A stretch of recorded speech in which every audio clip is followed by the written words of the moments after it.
नमस्ते, मेरा नाम मरियम्मा है। मैं श्री शंकराचार्य संस्कृत विश्वविद्यालय की शोधार्थी हूँ। मेरा विषय है आदिवासी जीवन संघर्ष और लोकतंत्र।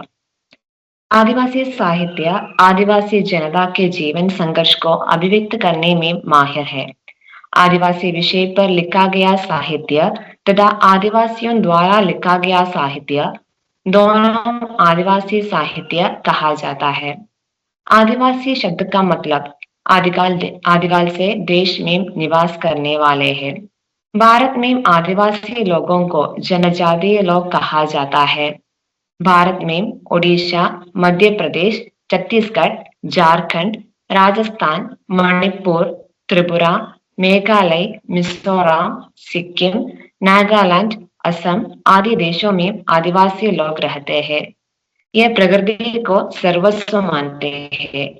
पुराने जमाने में आदिवासी लोग बिना किसी डर से जंगलों में खुलेआम जीते थे।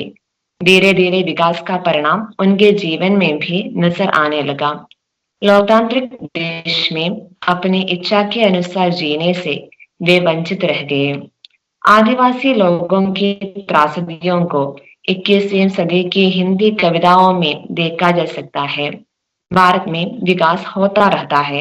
आदिवासी लोग इन विकासों से अनजान है, क्योंकि वे शहर में नहीं, जंगलों में रहते हैं।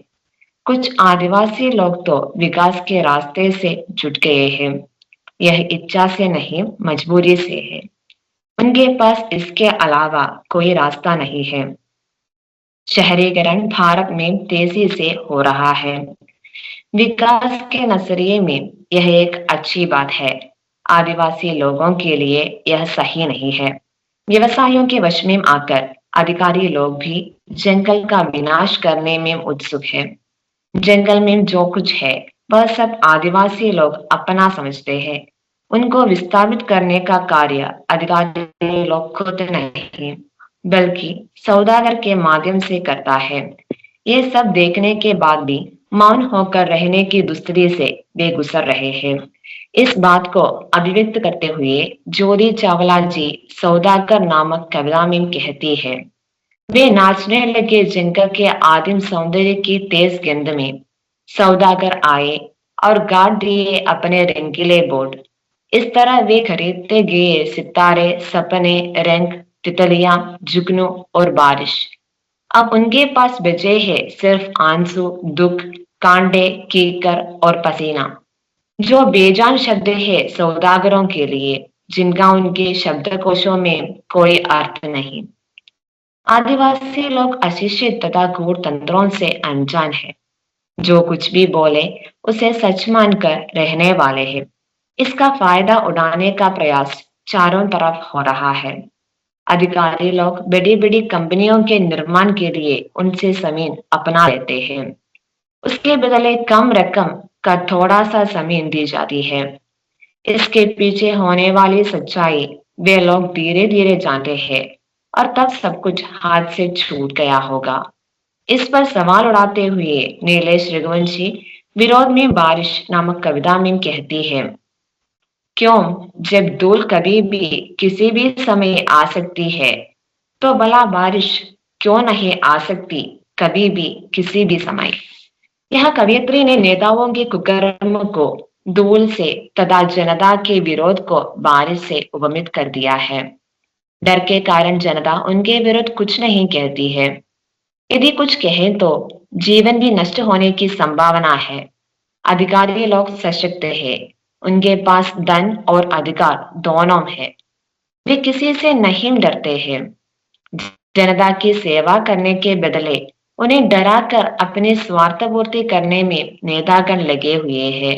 वे आदिवासी लोगों से सब कुछ छीन लेते हैं, क्योंकि उन्हें कुछ भी कहे या उनके साथ कुछ भी करे तो भी पूछने वाला कोई नहीं है।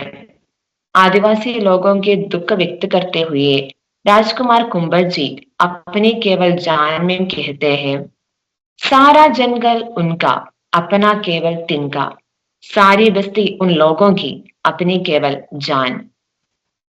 वैश्वीकरण आदिवासी लोगों के लिए एक चुनौती है। जो सामान खेतों से मिल जाते थे वह आज बड़ी बड़ी दुकानों से मिलता है। इससे उनके जीवन यापन में बाधा उत्पन्न होता है। आदिवासी लोग प्रकृति के साथ जीने वाले हैं। वे जंगल से मिलने वाली जड़ी बूटियों से स्वास्थ्य को मजबूत बनाते हैं। आज दुकान से जो मिल रहा है, उस पर हम पूर्ण रूप से विश्वास नहीं कर सकते हैं। फिर भी मजबूर होकर लोग सब कुछ खरीद रहे हैं। सभी वस्तुओं का उत्पादन अपने ही जमीन में करना संभव नहीं है। पर्याप्त जमीन तथा धन का अभाव इसका मुख्य कारण है। व्यापारियों के मन में केवल अधिक लाभ कमाने की चिंता है। लोगों के जीवन या स्वास्थ्य के बारे में वे चिंता नहीं करते हैं। उसमें मिला हुआ जहर धीरे धीरे एक व्यक्ति को बीमार बनाता है। कभी यह मृत्यु का कारण भी बन जाता है। यह सब जानने के बाद भी ऊंचे पदों में बैठने वाले अधिकारी लोग उनके साथ हैं। आम आदमी का जीवन इससे खराब होता है।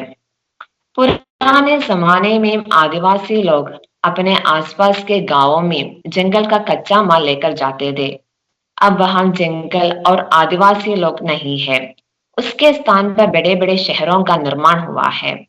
इस पर व्यंग्य करते हुए जितेंद्र श्रीवास्तव जी अब नहीं आते वे में कहते हैं, वे बेचने वाले गारंटी होते थे अपने माल की। उन्हें अपना सामान बेचने के लिए नहीं करना था कोई भी विज्ञापन। उनकी कोई सांठ गांठ ना थी किसी देशी विदेशी कंपनी से। आजकल उनके जीवन में कुछ बदलाव जरूर आया है। वे अशिक्षित होने पर भी शिक्षा अर्जित करने में तत्पर है। पढ़े लिखे शहर में रहने वाले लोग तथा नेतागण उन्हें अशिक्षित और असभ्य कहकर दूर भगाते हैं। बाजार में जो वस्तु मिल जाता है, सिर्फ उसके निर्माण के लिए इन लोगों की आवश्यकता है।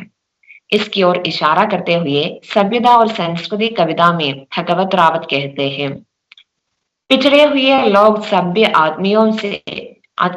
आदमियों के लिए विज्ञापन होते हैं। वे उनकी घरों की सजावट के लिए सुंदर सुंदर वस्तुएं बनाते हैं। जब पिछड़े हुए लोग समूहों में नाचते गाते हैं, तो सभ्य आदमी उन्हें देख देख कर तालियां बजाते हैं।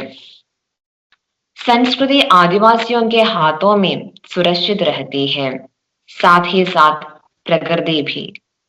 आगे की पंक्तियों में भगवत रावत कहते हैं, पिछड़े हुए लोग पुष्ट पुष्ट संस्कृति के वृक्षों की रखवाली करते हैं। सभी लोग संस्कृति के पके हुए फल खाते हैं। घोर जंगलों के जानवरों के आक्रमण से आदिवासी लोगों को अक्सर गुजरना पड़ता है।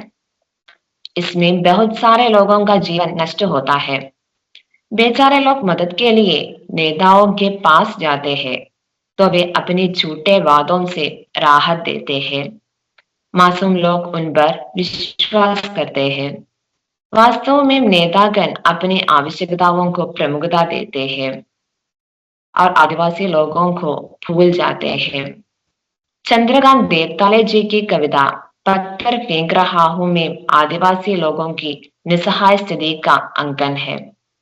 और इधर जंगलों के बाहर वैध शिकारियों से पटा पड़ा है अपना मुल्क, जहां सुबह शाम हजारों लाखों बच्चे छूटन की कीमत पर होते रहते हैं शिकार। खुली गाड़ी में बैठ इन बच्चों पर भी तो कृपा दृष्टि की जा सकती है श्रीमान। नेतागण सिर्फ जंगल का सैर करने में तत्पर होते हैं, जंगल में रहने वालों को सहायता प्रदान करने में नहीं।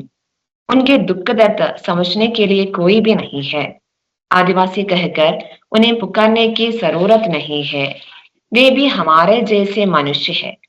वे प्रकृति से जुटकर रहते हैं, केवल इतना ही फर्क है। उनके जीवन संघर्ष को नजरअंदाज करना उचित नहीं है। उनके साथ देना हमारा दायित्व है। इतना कहकर मैं समाप्त करती हूँ। धन्यवाद।